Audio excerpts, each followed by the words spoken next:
Thank you. So today I'll talk about programmable economics via cross software. And basically, I'll spend maybe first 10 minutes or so talk about the context that we are in, and then I'll talk about. And hopefully, I spend more time at the technology side, and then why the kind of the blockchain or smart contract technology, how I view those technology will evolve in the future.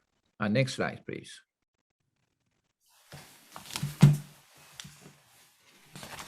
Next slide, please. Okay, so this is the outline of my talk. First of all, talk about the so-called digital currency war. And then I talk about programmable economics and what does that mean. And then if we talk about programmable economics, then we're really talking about is the new smart contract architecture, because the smart contracts as we see today probably will not will have to be changed, because there are a lot of compliance issues, there are a lot of regulation issues, there are a lot of efficiency issues we have to deal with. So the smart contract, as we know today, will probably will be changed, and then probably the lot of people be involved. That's why I call crowd software, and they will try to contribute and validate smart contract. Next slide, please. And if we take a look of the cryptocurrencies, okay, I've been observing this market for 7 years. And what happened is it really divided into three stages in the cryptocurrency. One is the payment, another one will be investment, and the third one will be so-called programmable economy. And so the first payment is that like Bitcoin, supposed to be used for payment, but actually nobody actually used that for payment. And around 2017, actually people use Bitcoin for investment, for ICO. So instead of using the cryptocurrency for payment, they actually use the cryptocurrency for investment. So that's a store of value. That's a rather different role as the cryptocurrency play. And then starting from 2018, then we have the DeFi. Then the other people writing this code for a variety of applications. So we see that we have 3 stages of cryptocurrency development. And we can see that in a regulated world, we probably follow the same. Look, if we take a look at the Libra, Facebook Libra or like DIM, and it starts as a payment. And then once you have a lot of money into the account, then it really behave like a money market account. And a European Central Bank has actually declared that if Libra, I mean, at that time it's called Libra, is allowed to establish and used in Europe, it will become the largest money market account in Europe. Okay, and you will have the value about $3 billion. Okay, so that, or 3 billion Europe. Okay, so that's something that the European Central Bank is very worried about. So that in this case, the Libra is actually used as an investment. And then later, then you become the programmable economy. Lots of application will be developed. So you see that this is the 3 stage of the cryptocurrency development, and will be the future roadmap for future regulated money market or regulated CBDC or whatever. This is so. And so next slide, please. And if we take a look at this, then we find something. This is the picture drawn by the International Monetary Fund that was published October last year. And if we take a look of this the picture. On the left-hand side is the current market infrastructure. Bob knows a lot about it, same as Martin, and which is pretty much centralized, and it's a bank center. And then on the right-hand side, it becomes the blockchain center or blockchain network center. So the world will be full of blockchain network rather than the banks. Of course, the banks still survive. I strongly believe the bank will survive. But the bank will be associated with the blockchain. And that's something that if we take a look at this, then fundamentally the payment, the investment, settlement, and all kind of financial activities are fundamentally changed in this new infrastructure or architecture. Okay, so this is something that will have a very significant change. Next slide, please. So if we take a look at this, actually what happened is that we have three different currency, okay, that are competing for the money, because the money essentially is about the same. But then where do we put the money in? Well, we can put the money into the traditional fiat currency, like US dollars, like Europe, or like Japanese yen, or like Chinese RMB. So that's the fiat dollars. And then when Libra came out as a stable coin, then a lot of central banks say, Libra, you are challenging us. You are like a central bank of the world. So this is the stable coin is challenging the fiat currencies or whatever. And then probably around October, November last year, 2020, and because of the Bitcoin has gone out so much, the Bitcoins actually challenge the US dollars and Europe, Japanese yen, and RMB. And this is something very, very significant happen. And if we allow this thing to happen, and it is happening now, we have three kinds of currencies. One is the traditional fiat currency. The other one is stablecoin. Another one is cryptocurrency. These three are competing each other for the money. Okay, the next slide, please. And then there's something that our good friend in UK has started a war. It's called digital currency war. And really happened on August 23rd, 2019. Mark Carney, which is a good friend of Bob, and says that a basket of some kind of synthetic digital CBDC based on a basket of currencies will replace USD as the world reserve currency. Of course, this is new and shocked the world. And I shouldn't say shock the world, actually shocked the US, because a lot of Chinese, they don't know this news. Okay, because it had nothing to do with them, so they didn't read it, but it shocked the US. And I read, because when I read a lot of news, a lot of US analysts were shocked, and they keep on talking the stories. And the story is that the USD is losing the market shares, and so the Mark Carney was suggesting that instead of a basket of instead of using USD as the reserve currency, we should use the digital currency. And this is something that's interesting, because this is the first time digital currency is mentioned to replace USD as a reserve currency. So it's not a traditional currency, but a digital currency. And then he says that we use a basket of currency, which is actually the Banco idea that's proposed by the great British economist in 1944, because he was proposing Banco as the world reserve currency, and Banco is supposed to be a basket of fiat currency, and the US actually rejected.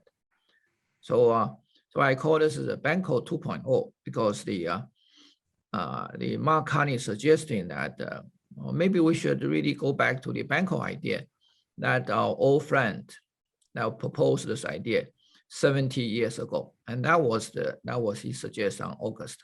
Next slide, please. And this, of course, is not very welcome by the United States. And they say, no way, we can never allow this to happen.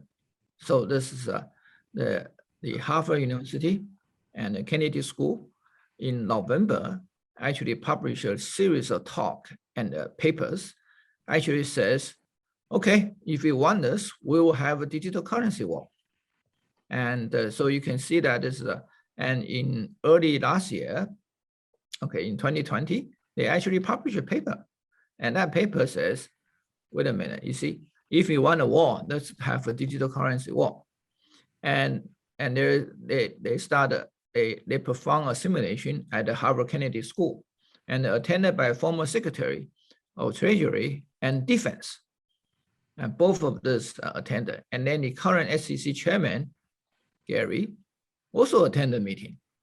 Okay, and they talk about these new currencies and all kind of things. So that's very interesting. Next slide, please. And something happened that nobody really planned for and nobody knows this is happening, is that the Bitcoin has gone out so in price so much that the Bitcoin liquidity is challenging almost all the liquidity, all the fiat currency in the world. This is the pictures that was published in United States in November 2020. And this report says, if we take a look at the liquidity issues, then Bitcoin is actually number 6 in terms of all the among all the fiat currencies, and actually beating the British pound and the Russian ruble combined together. Okay, so that's something that, and at that time, Bitcoin was trading about 10,000 US dollars. Now, what's the Bitcoin price? Well, 2 days ago, it was over 50,000. And in early February, it was over 65,000. And if it's over 65,000, the Bitcoin in terms of liquidity, maybe number 3 or number 4 among all the fiat currencies. So this means something very serious is happening. This is something that is very, very, very, very serious. And that was the reason in February 2020, the Federal Reserve says that, well, the USD has a new competitor. Previously it was Japanese yen and Europe, and now we have Bitcoin challenging us. So Bitcoin have to be defeated. So this is something that is happening. So next slide, please. So if we take a look at this, then if we think about the 3 stages of the currency competitions, we found something very interesting. Is if we take a look at the payment itself is already very large. Bob is in the payment business, and it's a lot of money involved with the payment and with the trade and all these things. But then when we come to the investment, the part is bigger. But when we come to the programmable economy, the part is even bigger, because almost all the industries, all the companies in the world will be involved. And everything will be digitized, everything digital. So the whole thing become a programmable economy. So that's a very, very significant thinking. So this is the German school, the Frankfurt School, always thought this is a programmable economy will be the greatest challenge of the digital economy. Well, probably true. But then if it's true, what kind of thing will happen and what kind of technology will be there? That's the central point. That is the central point. How do we deal with all these things? And if we take a look at the programmable economy, then the German school says the programmable payment and programmable money and programmable tokenization are different concepts. They are different. Payment is kind of transactions, KYC and all kind of thing. AML, that's called programmable payment. You deal with the payment issues. But when you deal with the money issues, then you talk about the interest, depreciation, conversion rate. And if we talk about the tokenization, then you're dealing with the process of money minting and the management of reserve, okay, auditing and compliance. So this is, they say that we really have three different programmable economy, three different activities. I say great, indeed they are. But if we take a look at this, we can actually broaden this even further. For example, instead of payment, we have process. Because the payment is only one kind of a transaction. We can have lots more complicated transactions, okay? And also, not only the financial, the manufacturing, all kind of things can be involved, transportation. Okay, so the payment is kind of process. And then we have items. Items like money. So the airplane can be, the money can be. So the items is even broader. Okay, so this is, and then at the end, right, this in tokenization, then we can have programmable management. The like settlement, all kind of things. So there will be, so suddenly we have programmable process, we have programmable item, and programmable management. So the whole thing become much more involved and updated. Next slide, please. And if we take a look at this, then we have built-in game theory on this. And what do you mean game theory? For example, payment related to buyer, the seller, the trading platform, and regulators.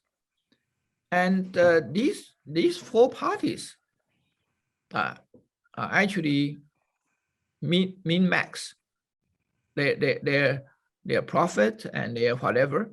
They are trying to take the best advantage out of the other parties. The buyer want to have lowest price, the seller want to have highest price, of course, and regulator want to see everything, and both buyer and seller want to hide everything. So you can see that this is a competition.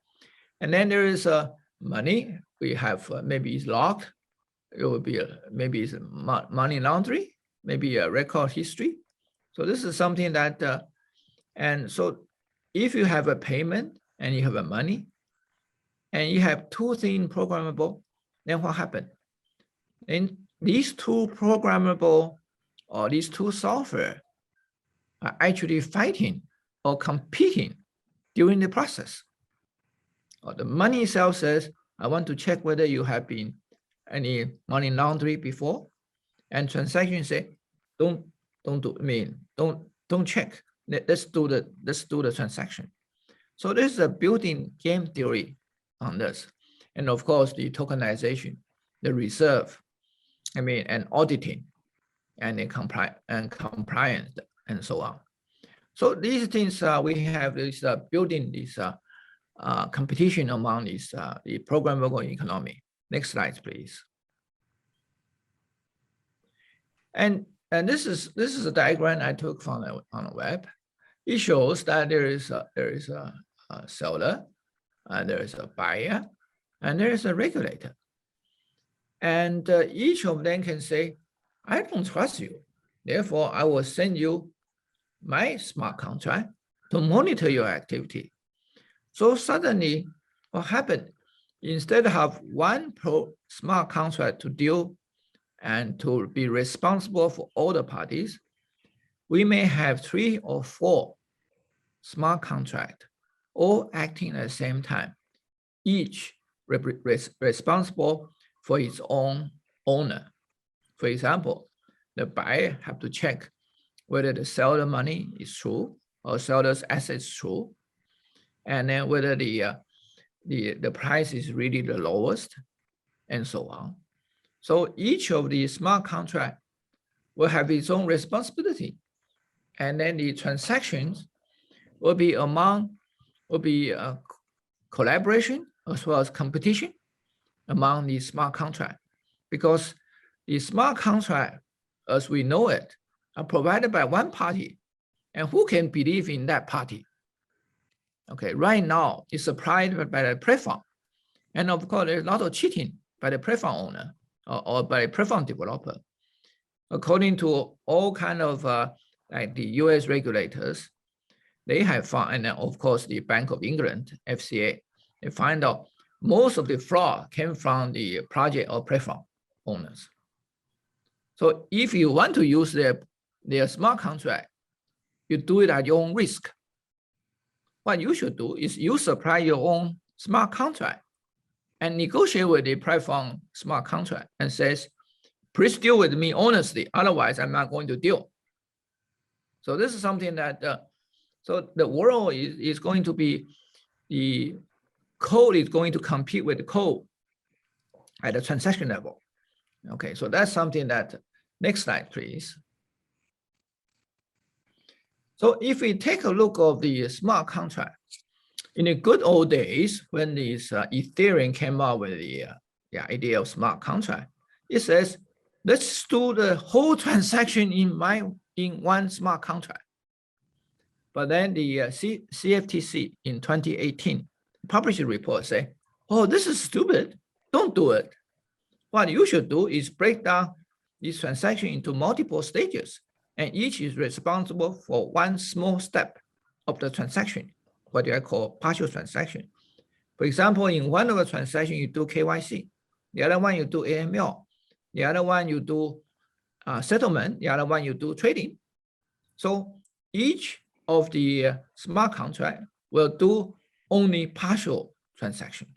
You do only small part of it, that's enough. Okay, and this was said by the CFTC in 2018.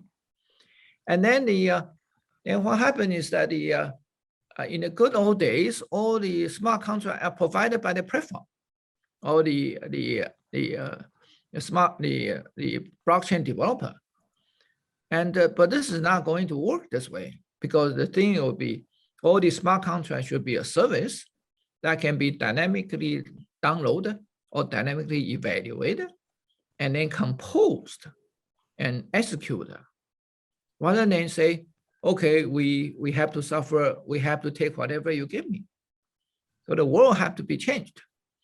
Okay, so this is something that, and then just as I described, maybe a transaction will not be performed by just one party, by smart contract by one party, but will be completed by collaboration as well as competition among multiple smart contracts from different parties at the same time. So this is what I call is competition services. Next slide, please. If we take a look at this, then what happened is that the blockchain view, as we see it, are very different from the blockchain. I mean, the blockchain, the future blockchain will be very different from what the blockchain view we currently have. What the blockchain we have will be, we have blockchain, which take care of the data, and we have a smart contract, which take care of the process. Then we have Oracle machines that take care of any interface, gathering data, export and import, and so on. And if we take a look at this, then what really happened is that we have a complex blockchain, smart contract, and Oracle machine all mixing together. So the whole computing infrastructure will have to be changed and updated. Okay, so, and this means that the current technology that we see, like database, like operating systems, like the edge computing, like 5G, like container, all these things may have to be changed or updated or integrated in a different manner as we see it. Okay, next slide, please. And this is something that I've been talking about for some time. And this is the idea of the chainnet. And chainnet is basically the whole world will be interconnected by blockchain. Okay, so the whole thing will be interconnected. So the complete computing and communication stack can be blockchainized, or can be will become blockchain. Will have the blockchain structure or blockchain architecture. Okay, and this is something that I actually talked about that last year at the same conference. I talked about it, and then the internal operating system, internal databases, and the network will have to be changed. And as we see it today, we are even more convinced, because we see a lot of things in the 5G world. Things will have very, very significant change, and in the future. Next slides, please. So this is something that this is an example. I see the changes that we have. The left-hand side is Ethereum smart contract, and this is proposed maybe 2013, 2014, or 2015, around that time. And in 2020, Bank of England published a report, and basically says, do we really want a smart contract this way? Why don't we put a smart contract at the interface? Or they say, maybe the smart contract should be at the settlement stage, or maybe the smart contract should be at the trading platform. And then I say, why don't we put smart contract at all these places at the same time? Because the smart contract is just a service, and you need service in every transaction, in every step. So if you think this way, then the smart contract infrastructure, the architecture, all become servicetized, and the total system architecture are changed, or at least will be updated very significantly. So this is a new smart contract architecture, and of course later we actually all these services can become dynamic and some other things. Okay, next slide, please. So this is something, if we take a look at this is something very, very interesting. The International Swap and Derivative Association, starting from 2019 and to 2020, published a series of smart contract standards. And that's very, very interesting. Okay. Because what is interesting is that in their standards, there is no single lines of code in the smart contract standards. As the smart contract we see today are full of code. Okay, there will be Solidity, there will be Java, there will be many, many languages. But the ISDA says, we don't need code in my standard. I just need legal process and financial transaction process.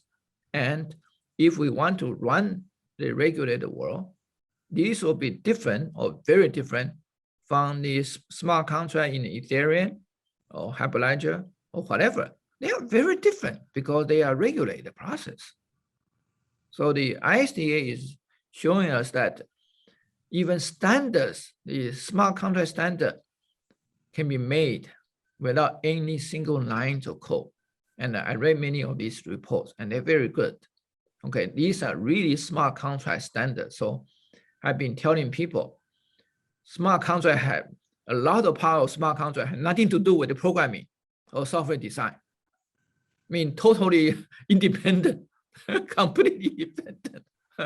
People can even write several hundreds of pages of smart contract standard without any single lines of code. So this is remarkable, and ISDA had done that. So I have to congratulate their outstanding work. And then there will be a core project which says that legal process smart contract can be formal and can be, you can use the code at the end, but you start the legal process at the beginning. So this shows that it is really possible. And then a bigger model, which I proposed 3 years ago and presented at this conference, says that the template base, which is often used in the legal community, all the legal documents are actually template based. And this is the same template based in the legal community can be used in the smart contract community to develop software. Okay, and there's something, and that template can come from ISDA. And that would fundamentally change the way we view smart contract. Because the ISDA says we don't need code to be a smart contract standards. We don't really, we need zero code. And we just need some legal forms and a legal process and a financial process. And this financial process is be different from current process. And we can make standards based on this. So that's fantastic. And then we says, then if we take a look at these standards, they become the template for smart contract. So once we have this template, we have these standards, then we can have people to develop the code for smart contract. So next slide, please. And that's why I call the smart contract from the cloud. Because once the legal and financial process can be standardized, both legal and financial process can be standardized, and then they become templatized, means that it can be standardized and become a template, then we can really crowdsource the smart contract development to the community. I mean, people can develop it based on the standard, and then once they develop the smart contract, they can be validated by the cloud. So this is something that, so a cloud can doing all these programming and validations. And this will help because if we in the programmable economy, every industry, transportation, medical, energy, education, entertainment, all these things become programmable. All these things become programmable. So what do? We need lots of software, and that software is different from traditional software. Are drastically different because right now we have blockchain, we have smart contract, we have Oracle. Means this is different from traditional software, and we need lots of software. So we need to build up the standards and templates, and then we outsource this to a cloud to develop, to establish the programmable economy. And let me stop here. Okay, thank you very much.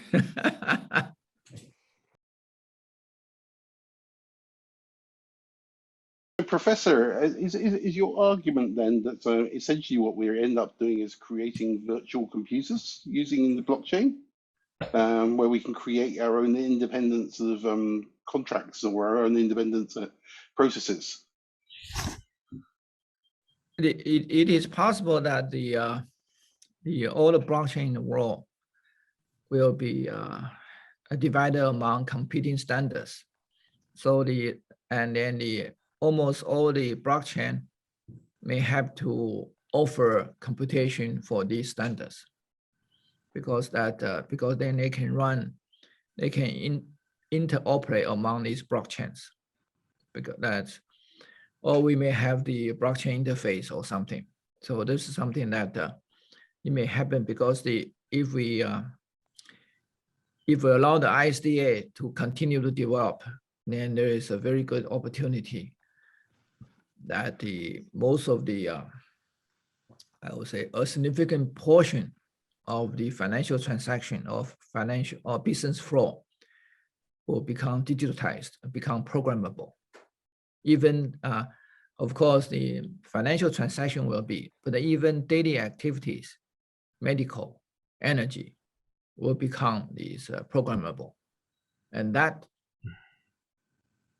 I mean, that's a very significant change. I mean, and because the way that we do design software, we simulate and develop software will be different, and that will take many years to finish. Many years. It won't be 1 year. 3 to 5 will be beginning. Maybe 10, 20, or 30. Lots of time to get it going. Because I remember working with the ISDA in the 1980s and early 1990s. When we created the original standard contract for derivatives, for interest rate swaps and for currency options and other types of contracts. Yes. And there essentially what we did was to establish a series of benchmarks, which, if you Mm-hmm. like, are just simply data points. Mm-hmm. And then you'll use those data points to then create settlements of contracts. Mm. And of course, without the sort of without the settlements of value, the settlements of value still took place through the clearing system. Mm. Of course, the interesting, exciting thing here is where you can create the settlements of value through the through the contracts itself. So it becomes like an atomic settlement of the underlying obligation. It could Which be atomic settlement, but probably I think it would be more of a stage settlement, that because if we have atomic or instantaneous settlement, there will be a lot of technology and compliance issues that can never be addressed. So it will be a staged settlement, something, because this is technology-wise we can do it, but then from the regulation point of view, it's not going to. I'm not able to see it as far as I know, because of the AML issues, because the AML will have to take time, and even you have the world most powerful computer behind it, it just cannot settle within say 0.1 second. You probably need 5 minutes, at least 5 minutes to settle. Yeah, we have our AML specialist, Miss Kubo Mitsisi, on here, and it takes her a little bit longer than 5 minutes Oh to yeah, do the AML. usually take a couple hours or a couple of days. But I'm just saying that hopefully it will be less than 5 minutes in the future. And this is assuming we have really powerful computers working. And this will be a very, very, Bank of England says that the 2-hour settlement is called instantaneous. Did you read the report? Yeah, They yeah. say So 2 hours. when we instituted faster payments in the UK, we put a 2-hour potential delay. So it's not Yeah, always a 2-hour delay, but it's a 2-hour yes, delay which allows for fraud checking and for AML to take place. that's right. I always use that standard. So but then the 2 hours is the bit long, but 2 hours is called instantaneous, a little bit funny, but that's why I think if you can settle in 5 to 10 minutes, that's very fantastic. That's much faster than the current process. Now it take about maybe a day or two for those these foreign exchange to happen. So if you take 5 minutes, it's okay. Professor, it's Joss Wilbury. Thank you. That was really interesting.